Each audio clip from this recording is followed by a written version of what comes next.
Akashvani portal से प्रस्तुत है प्रादेशिक समाचार।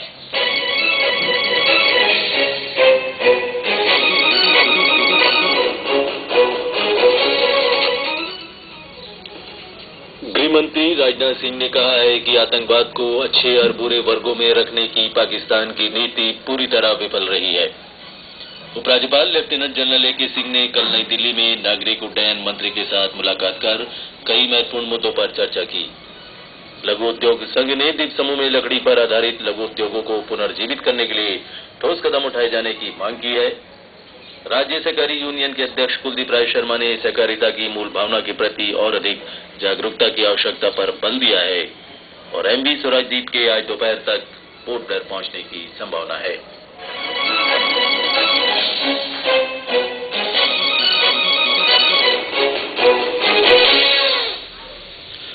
समाचारों के साथ मैं राकेश चंद्रलाल। केंद्रीय गृह मंत्री राजनाथ सिंह ने कहा है कि पाकिस्तान को शतम युद्ध के लिए आतंकवाद को हथियार के तौर पर इस्तेमाल करने की अपनी रणनीति पर फिर से गंभीरता के साथ विचार करना चाहिए। ऐसा करना उसके लिए अपने राष्ट्रीय हित में होगा। आतंकवाद पर काबू पाने के बारे में कल जयपुर में 3 दिवसीय अंतर्राष्ट्रीय सम्मेलन का उद्घाटन करते हुए गृह मंत्री ने कहा कि आतंकवाद को अच्छे और बुरे वर्गों में रखने की नीति एकदम विफल रही है। श्री सिंह ने कहा कि अगर आईएसआई और पाकिस्तानी सेना कुछ आतंकी गुटों की मदद करना बंद कर दें तो दक्षिण एशिया में सुरक्षा की स्थिति में बड़ा सुधार होगा। श्री सिंह ने कहा कि भारतीय मुसलमान देश भर में हैं और वे कट्टरपंथी विचारधाराओं से प्रभावित नहीं होते क्योंकि उग्रवाद उनके स्वभाव में नहीं है। उन्होंने कहा कि भारत सदियों से शांतिपूर्ण से अस्तित्व के दर्शन पर चलता रहा है। उपराज्यपाल लेफ्टिनेंट जनरल ए.के. सिंह ने कल नई दिल्ली में नागरिक उड्डयन मंत्री अशोक गजपति राजू और पर्यटन राज्य मंत्री डॉक्टर महेश शर्मा से मुलाकात की। इस मौके पर संबंधित विभागों के सचिव भी मौजूद थे। बैठक के दौरान Visakhapatnam port Blair Delhi sector में विमान सेवा शुरू किए जाने के बारे में निर्णय लिया गया। इस मार्ग पर अप्रैल के पहले सप्ताह में विमान सेवा शुरू की जाएगी।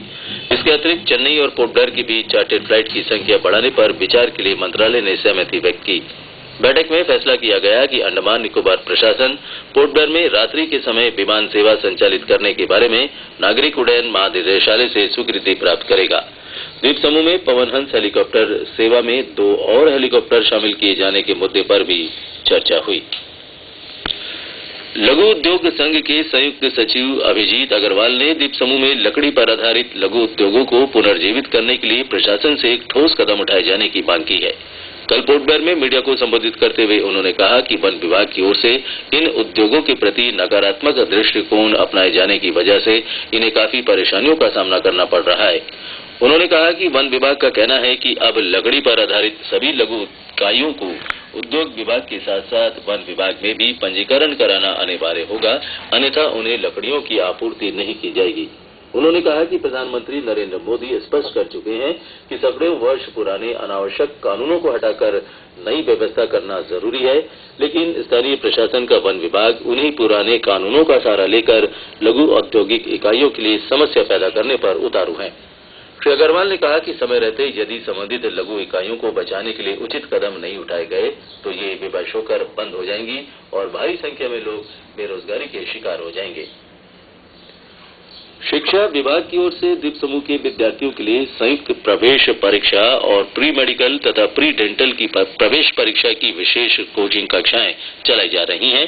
संयुक्त प्रवेश परीक्षा की कोचिंग कक्षाएं कल राजकीय रविन्द्र बांग्ला विद्यालय में आरंभ हुई। राज्य शिक्षा संस्थान के निदेशक और प्रधानाचार्य